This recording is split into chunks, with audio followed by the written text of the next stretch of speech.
Hello, and thank you for coming.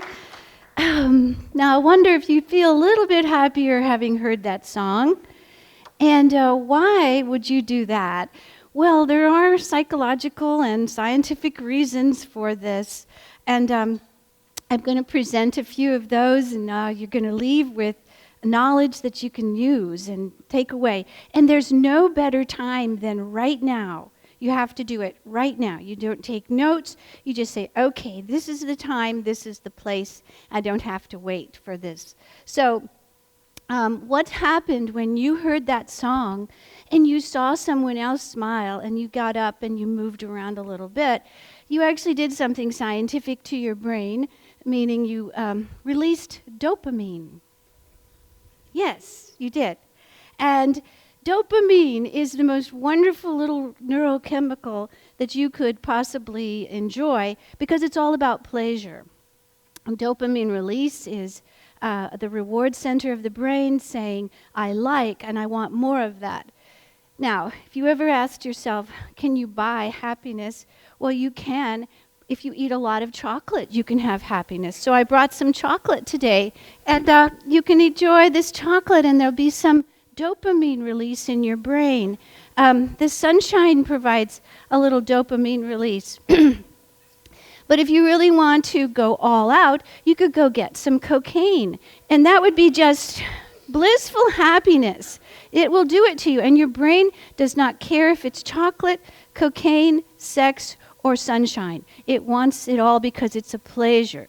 So the trick of it all is to how to get that happiness understood, benefited from, that doesn't include addiction and doesn't include weight gain, but all sorts of other matters that you can take with you. But we have this wonderful system that automatically assumes happiness is going to bring us some pleasure.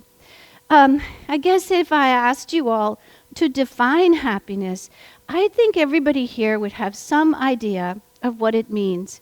And these are just a few of the selected persons that I quote from. One, of course, is Freud, work and love, a warm puppy. We can each have something of our own definition. But when I think of it, really, this is one of the best ones. By George Burns. Yes, we've all come to find that maybe being not around certain people is happy, not just being with certain people. But in the psychology literature and research, really it gets down to the definition of what is subjective well-being. And there are questionnaires and tests everybody could take, but just for today.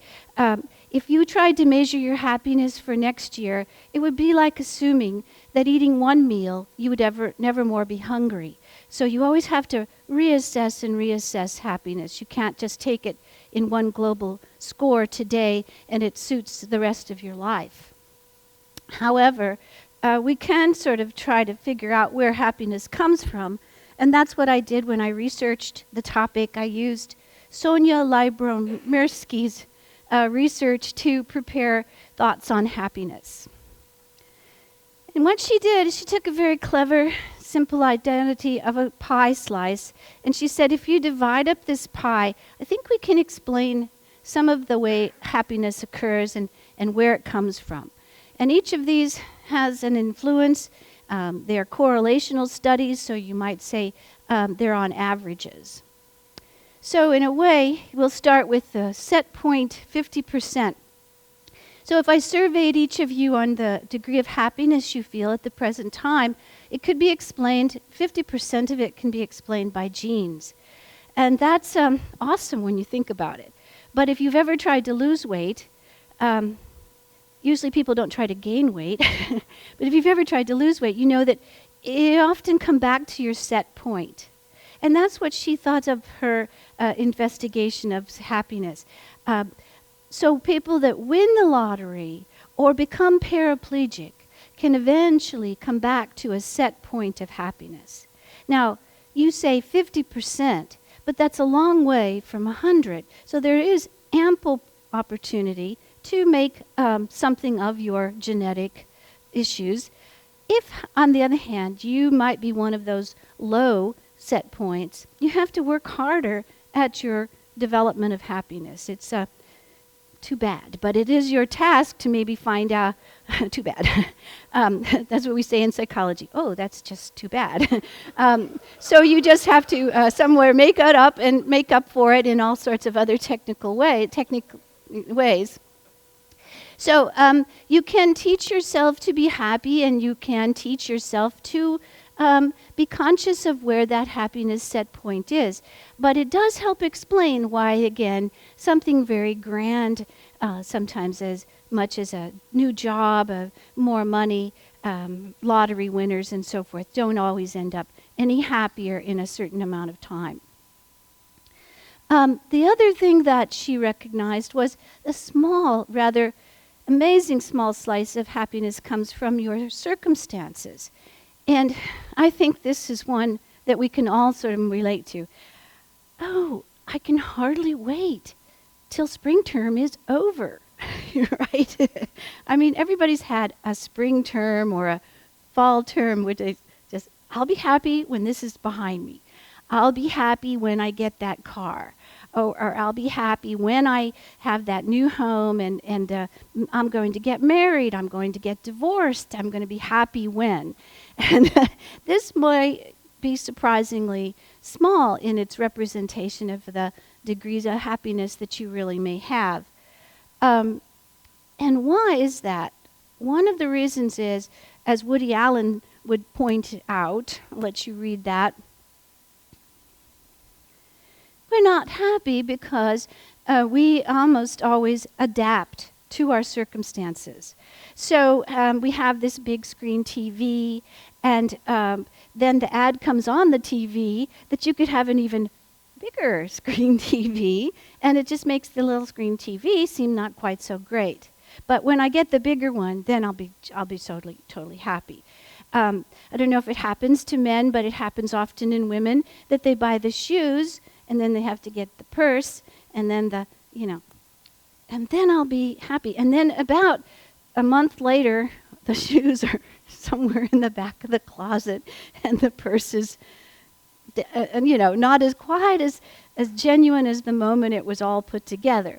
So what it is called, it's a fantastic term, it's called hedonistic adaptation. And that creeping normalcy comes back after we come to get used to things. And a new car smell does fade, although you can still buy those little items to spray it in there, but it's not the same. But your adaptation is a healthy thing. We have to adapt so that when other situations come along, we'll have a capacity to pay attention. So this creeping normalcy happens in all of us.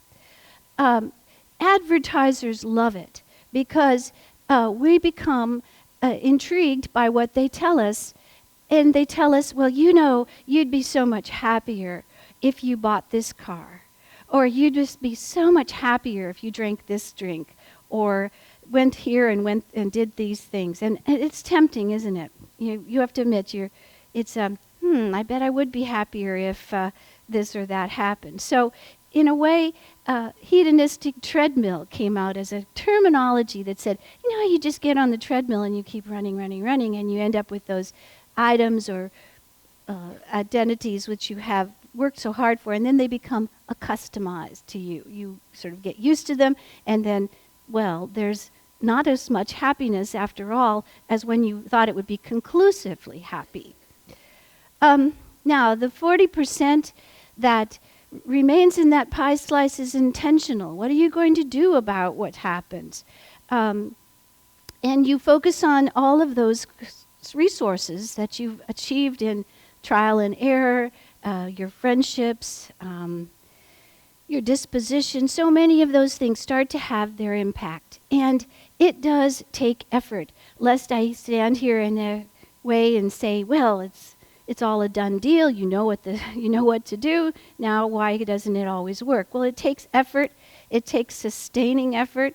And one of the things that's very interesting about happiness was the study that made this point about why we resist using some of those 40% ideas to help us.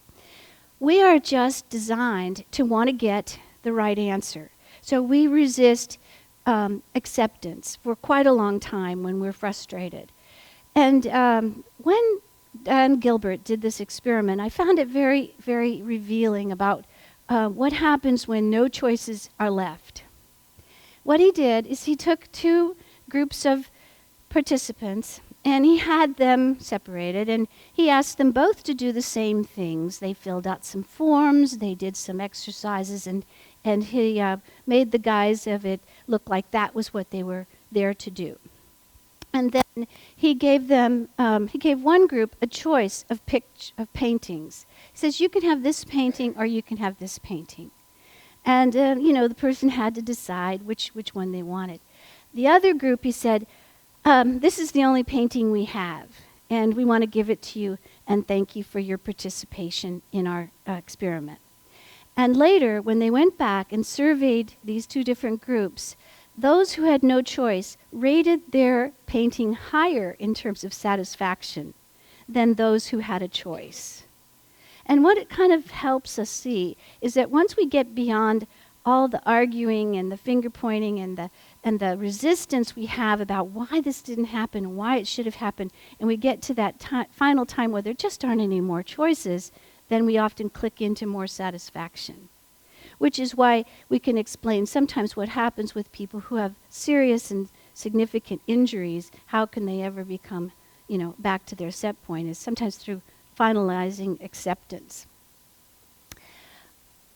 So happiness doesn't happen to be for people that are just having the best of everything, but like the old adage maybe your mother or your fourth grade teacher told you, is to make the best of everything, and that may be the answer for us.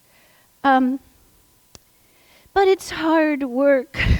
You can understand my picture here, because as soon as we get that rock up there to the top, something else happens and something else happens. And that's the truth about it. It's a continuous effort to have renewal information about what makes you happy and what to do about what the circumstances are that you can't make any changes in. So this is where I found a very interesting term. The author of the book I was researching called it a psychological vitamin. And when you stop and think of a vitamin you take every day, you do it for some reasons of prevention and in boosting your immune system. Well, if you did think of it, you could take a psychological vitamin, and what would be in a vitamin like that might be simple things that you already know. But maybe today you'd be reinforced and you'd be supported in those answers. So, what would you put in a psychological vitamin? Well, if you work on the Cascade campus, all you have to do is come to class after 9.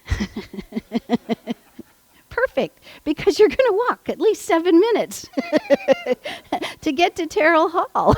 I mean, what could be better? You've kind of dosed yourself with that psychological vitamin because you're late and there's no parking. Sleep is really a new Prozac. It's the finest way of improving mental health is a good night's sleep, although it sounds so very small in its magnetism, but it is very valuable, especially this time of year with our students. Move closer to work, spend more time with family and friends, good fresh air. Well, indeed, we have some of that today. Helping others is a very fine way to improve happiness because it takes this focus off of yourself, and the rewards are very likely intrinsic from your feedback that you get from helping others. And PCC is a marvelous place for this opportunity. And to practice smiling, there is in our brains a portion that's called the mirror neurons, and when we see someone smile, we smile, and we don't often even take it as a conscious effort. It's just that that feedback you get when you see someone. And this is one of my favorites, number 8. It's perfect. It's absolutely perfect. You just plan a trip, but don't take one. You just have this fantastic idea, and you get very excited, and it's all in the experience of that your happiness is anticipated and viewed, and not really in actually going on the trip. And then practicing gratitude. Various studies in psychology today have placed a good deal of emphasis on gratitude being a fine way to improve one's perspective on their happiness, and they often see it as a simple thing of thank yous and acknowledgments and self-acknowledgments. So I have finished here with a wonderful quote, a Chinese proverb. If you want to be happy for an hour, take a nap. If you want to be if you want happiness for a day, go fishing. If you want happiness for a month, get married. Actually, you can be married for 2 years. That's what the research says. And then it's, we'll give you 2. And if you want happiness for a year, inherit a fortune. But if you want happiness for a lifetime, help others. And thank you very much for coming today.